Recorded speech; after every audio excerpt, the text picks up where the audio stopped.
तर आता macroscopic system जर लिहून घेतली असेल तर आता आपल्याला काय करायचं पुढे ह्या मॅक्रोस्कोपिक सिस्टमच्या प्रॉपर्टीज बघायच्या आहेत. नॉट ओनली मॅक्रोस्कोपिक सिस्टम, तर जगातली कुठली पण जर सिस्टम असेल तर त्या सिस्टमच्या दोन प्रकारच्या प्रॉपर्टीज असतात. कुठल्या कुठल्या प्रॉपर्टीज असतात बघा. पहिली म्हणजे एक्सटेन्सिव्ह प्रॉपर्टी, मी इकडे लिहितो एक्सटेन्सिव्ह प्रॉपर्टीज, आणि दुसरी म्हणजे इंटेन्सिव्ह प्रॉपर्टी. कुठलीही सिस्टम असेल तर त्या सिस्टमला ह्या दोन प्रकारच्या प्रॉपर्टीज असतात. एक एक्सटेन्सिव्ह प्रॉपर्टी आणि दुसरी म्हणजे इंटेन्सिव्ह प्रॉपर्टीज. लिहून घ्या बघू.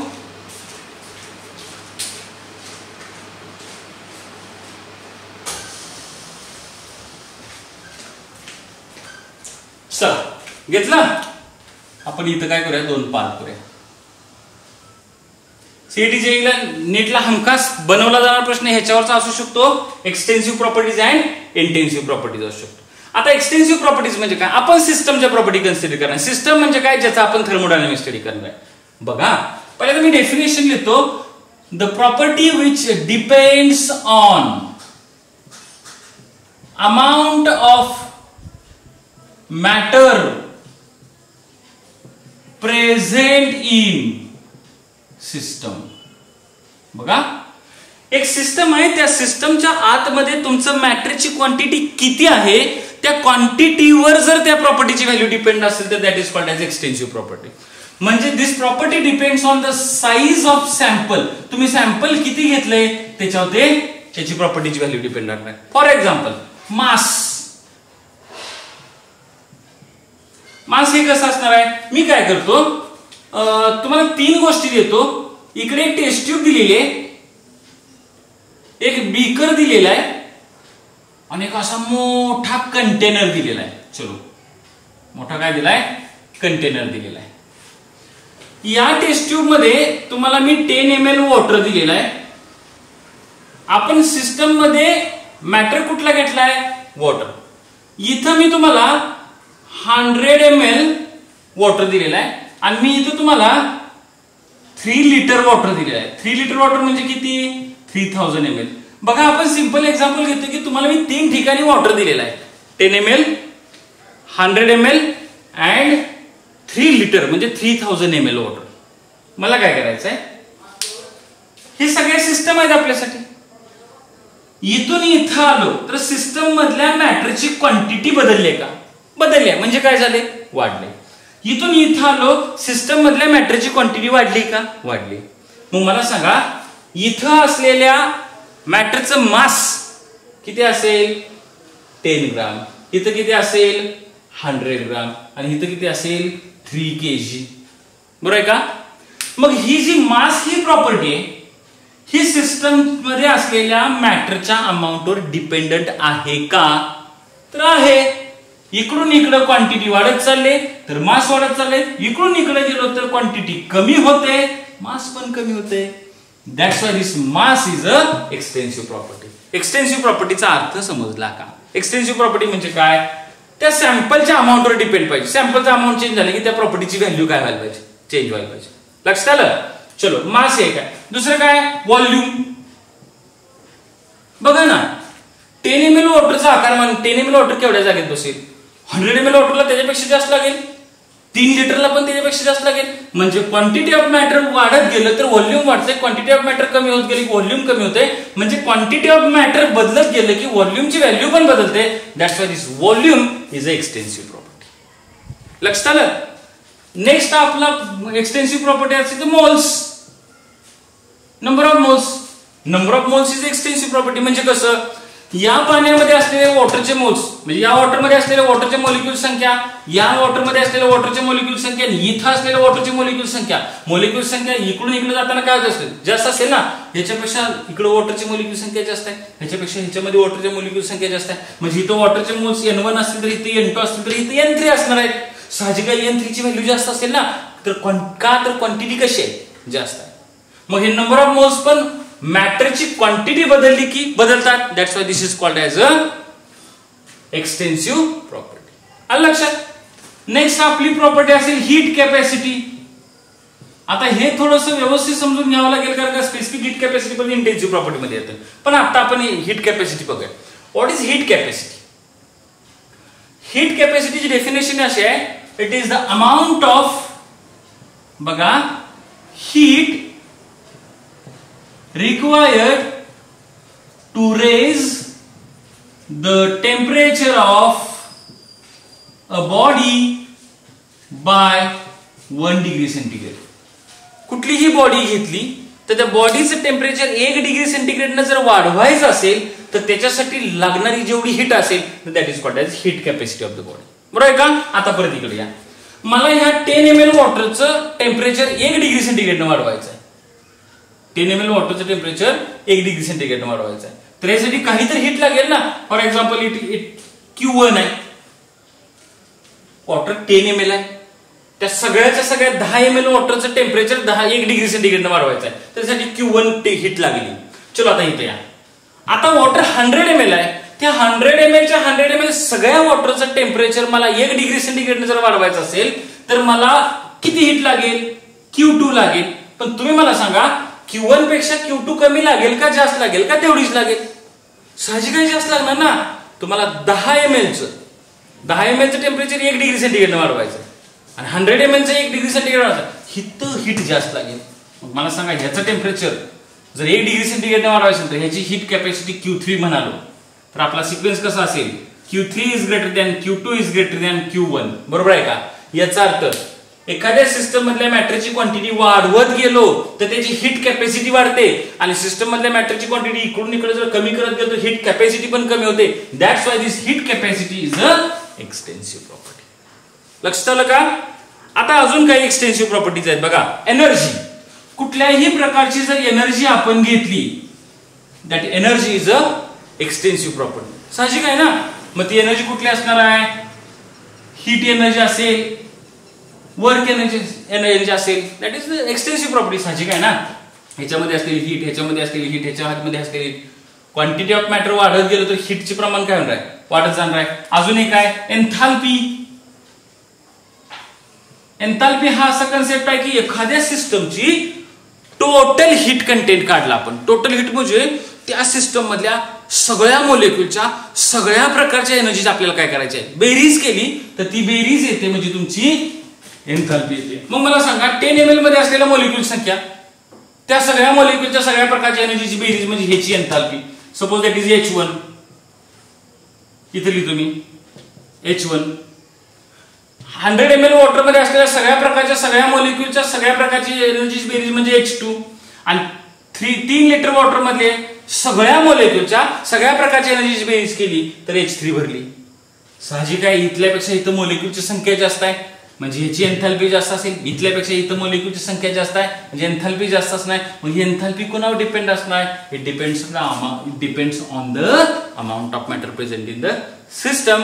That's why this enthalpy is your extensive property. लक्षात आलं? आता बघा, gives free energy, gives free energy, and last one internal energy.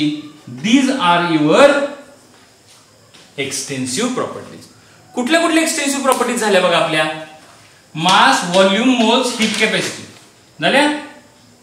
Heat energy, work energy, enthalpy, gives energy and internal energy. See these all are your extensive property. एक वेगळीच property आहे that is called as entropy. Last type of extensive property is entropy. Entropy कशी असेल? एंट्रोपीचा अर्थ काय? तर एक system घेतली तर त्या सिस्टम मधला अस्तव्यस्तपणा, मी इथे लिहितो बघा, डिग्री ऑफ रॅन्डमनेस.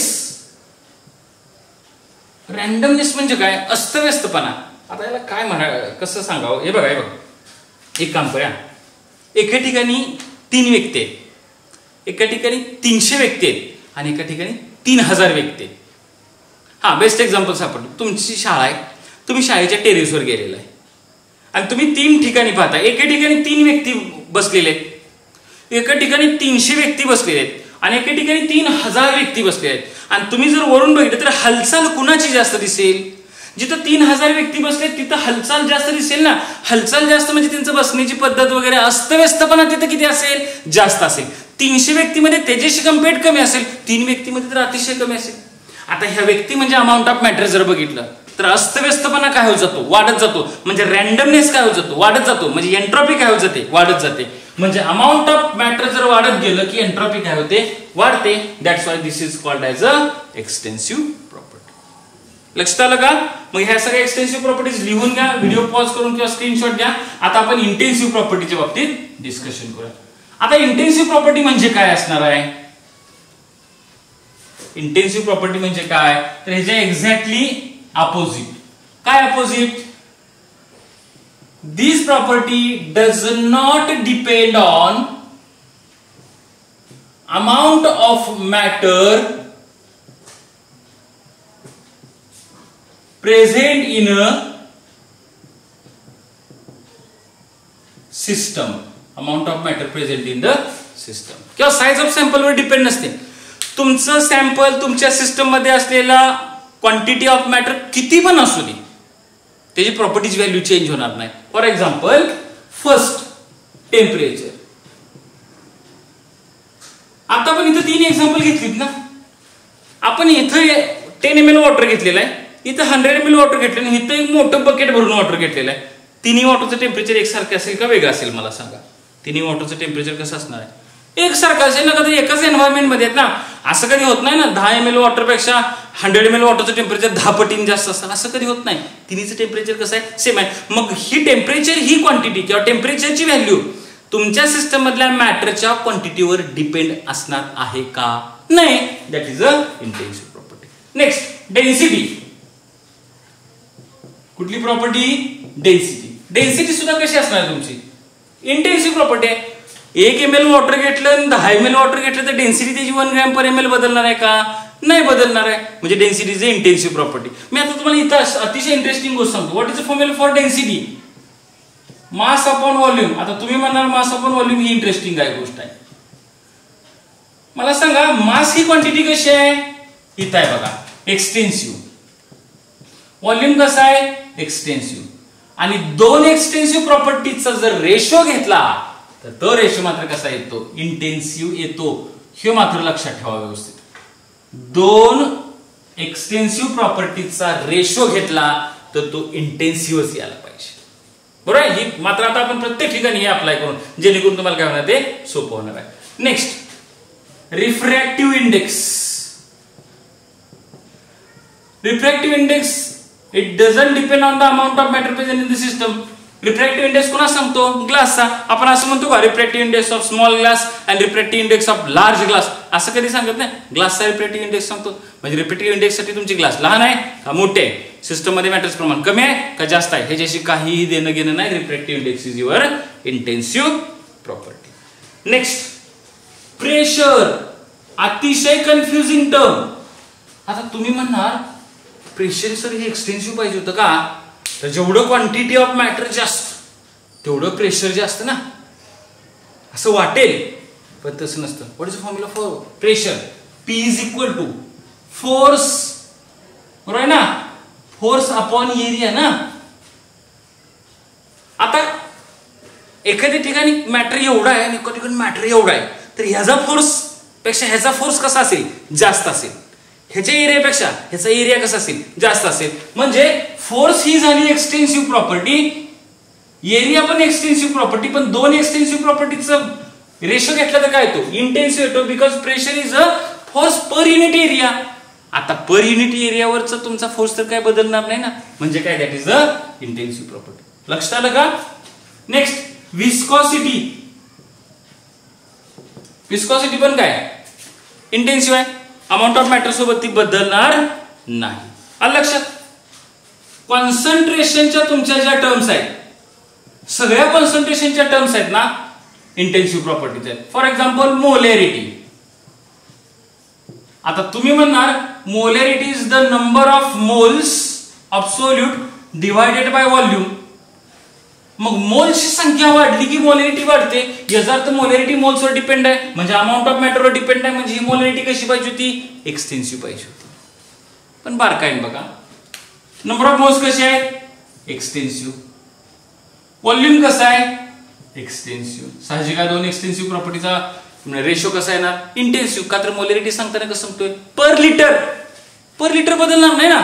समजा मी तुम्हाला एक मोठं बकेट भरून सोल्युशन दिले आणि त्याची मोलॅरिटी 1 असेल आणि त्यातनं मी थोडंसं वाटीभर पाणी वॉटरभर सोल्युशन काढून घेतलं तर त्या सोल्युशनची मोलॅरिटी किती असणार आहे? 1 मोलार असणार आहे. बघा, 1 मोलार सोल्युशन तुम्हाला जर बकेट भरून दिलं आणि त्यातलं थोडंसं जरी बाजूला घेतलं तर बाजूला घेतलेल्या सोल्युशनची सुद्धा मोलॅरिटी कशी असणार आहे? 1च असणार, सेमच असणार ना. त्यामुळे ती क्वांटिटी डिपेंड नसणार आहे. मग मोलॅरिटी जर तुमची इंटेन्सिव्ह प्रॉपर्टी असेल तर राहिलेल्या सगळ्या टर्म्स कुठल्या? मोलॅलिटी, देन कुठली? Your normality, percentage by mass, percentage by volume, ह्या सगळ्या कशा आहेत? इंटेन्सिव्ह आहेत. का? मोलॅलिटी म्हणजे काय? Number of moles divided by mass of solvent. Extensive intensive आहे. Normality gram equivalent divided by volume. Gram equivalent म्हणजे मास झाली extensive. Volume again extensive divided by extensive intensive. Percentage by mass of a solute divided by mass of solution. Extensive divided by extensive intensive. इथं काय येणार आहे? Mass of a solvent divided solute divided by volume of solution. ही extensive आहे, ही extensive आहे, intensive. हे जर समजलं असेल तर यासाठी आपल्याला जास्त वेळ घालवायची गरजच नाही ना. What it. आता अजून एक स्पेसिफिक हीट कॅपॅसिटी. मगाशी काय सांगितली होती? Heat capacity. What is heat capacity? It is the amount of heat required to raise the temperature of body by 1 degree centigrade. What is the specific heat capacity? Specific heat capacity म्हणजे काय? It is the amount of heat required to raise the temperature of 1 gram substance by 1 degree centigrade. Specific दिले ना 1 gram. म्हणजे कसं? आता परत इकडे एकदा हीट कॅपॅसिटी म्हणजे काय? हा स्टोन आहे आणि हा एक मोठा स्टोन आहे. मला याचं टेम्परेचर 1 डिग्री सेंटीग्रेड वाढवायचं आहे, मला याचं सुद्धा टेम्परेचर 1 डिग्री सेंटीग्रेड आहे. ह्या सगळ्या बॉडीचं वाढवायचं आहे. That's why this is called as heat capacity. ह्या सगळ्या बॉडीचं 1 डिग्री सेंटीग्रेड वाढवायचं तर हीट कॅपॅसिटी. का तर आपण बॉडी घेतलेली आहे, परंतु समजा मला ह्यातल्या 1 ग्रॅमचं टेम्परेचर 1 डिग्री वाढवायचं आणि ह्यातल्या सुद्धा 1 ग्रॅमचं टेम्परेचर 1 डिग्री सेंटीग्रेड वाढवायचं आहे. लागणार हीट कशी असेल? सेम असेल. That is the specific heat capacity. लक्षात आलं का? स्पेसिफिक हीट कॅपॅसिटी म्हणजे काय? It is the amount of heat required to raise the temperature of 1 gram substance by 1 degree centigrade. Next molar, जसे की मोलार एंट्रॉपी. मोलार एंट्रॉपी सुद्धा तुमची intensive property आहे. ही तर एंट्रॉपी जी घेतली last that is your extensive property. पण molar entropy म्हणजे काय? Entropy divided by moles. म्हणजे 1 मोल सबस्टन्सची जी एंट्रॉपी असेल that is called molar entropy. मग ही एंट्रॉपी झाली एक्सटेन्सिव्ह, तुमचे मोल्स पण extensive divided by extensive again काय आलं तुमचं? इंटेन्सिव्ह आलं. त्यामुळे तुम्हाला इथून पुढे कुठलीही मोलर गोष्ट सांगितली की ती मोलर गोष्ट ही कशी असणार? तुमची इंटेन्सिव्ह असणार, हे लक्षात घ्यायचं तुम्ही. आणि pH last property that is called as pH. PH म्हणजे काय? Negative log to the base 10 of H plus. आता तुम्ही म्हणला H प्लस ची क्वांटिटी वाढली की पीएच कमी होतो, H प्लस क्वांटिटी कमी झाली की पीएच वाढतो. याचा अर्थ पीएच ची व्हॅल्यू ह्या H प्लस म्हणजे मॅटरवर डिपेंड आहे. तुम्हाला वाटताना असं वाटेल की मग ही एक्सटेन्सिव्ह प्रॉपर्टी आहे, परंतु नाही. Because pH is the concentration आणि कॉन्सन्ट्रेशनच्या सगळ्या टर्म्स काय आहेत? तुमच्या इंटेन्सिव्ह प्रॉपर्टीज आहेत. लक्षात आलं का? ठीक आहे. इथं ह्या कंटेंट क्लिअर होतोय. व्यवस्थित लिहून घ्या, सगळे एक्झाम्पल्स लिहून घ्या. याच्यावर तुम्हाला शुअरली क्वेश्चन येऊ शकतो. क्वेश्चन कसा असू शकतो? तुम्हाला 4 प्रॉपर्टी देतील, त्यातल्या 3 इंटेन्सिव्ह असतील आणि 2 एक एक्सटेन्सिव्ह असेल तर ती ओळखणं सोपं आहे. इकडे तुम्हाला 10 दिले, इकडे 10-15 क्वांटिटी दिली आहेत. सगळ्या व्यवस्थित समजून घ्या. काय राहिलं का बघा? माझ्या माहिती तुझं काही इथं पेंडिंग राहिलेलं नाही. ठीक आहे. चलो, थँक्यू.